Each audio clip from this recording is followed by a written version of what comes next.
le GEC et puis pour avoir des candidatures de personnes souhaitant se former à ce métier de conducteur routier. C'est vraiment une action qui nous tient à cœur pour récolter des CV, des profils.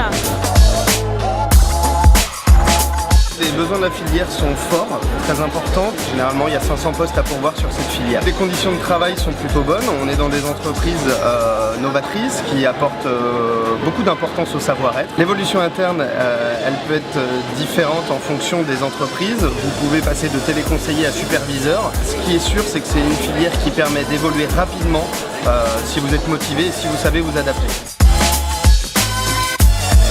Il faut savoir que le numérique représente 45 000 emplois uniquement dans les Pays de la Loire. Il y a plus d'offres sur le marché que de candidats. On va s'attacher surtout à la personnalité du candidat, à sa motivation et à son projet professionnel. 74% des personnes qui travaillent dans le numérique sont des hommes. Donc, on peut voir qu'il manque effectivement encore beaucoup de femmes dans ce domaine-là. Si vous êtes une femme et que vous avez envie de vous lancer dans cette filière, foncez.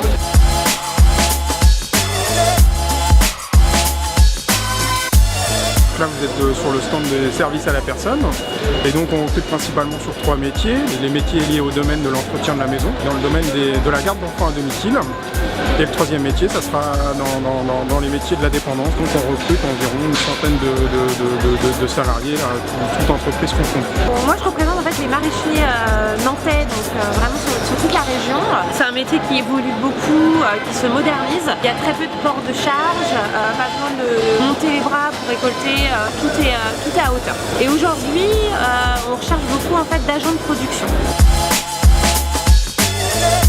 Alors nous on recrute principalement sur les métiers d'aide-soignant, d'agent de service, d'infirmier et on propose aussi bien des contrats CDD que des contrats CDI. Alors, on a beaucoup de postes à pourvoir, notamment sur les métiers d'aide-soignant sur lesquels on rencontre une difficulté pour recruter actuellement. C'est vrai qu'on a besoin de rencontrer des gens qui soient engagés, motivés en termes d'évolution. On travaille beaucoup sur les compétences, le parcours des compétences et le fait de ne pas cloisonner les personnes dans des fonctions, mais de les faire évoluer tout au long de leur parcours chez nous. C'est l'occasion pour nous de montrer que dans l'industrie, il y a des métiers passionnants.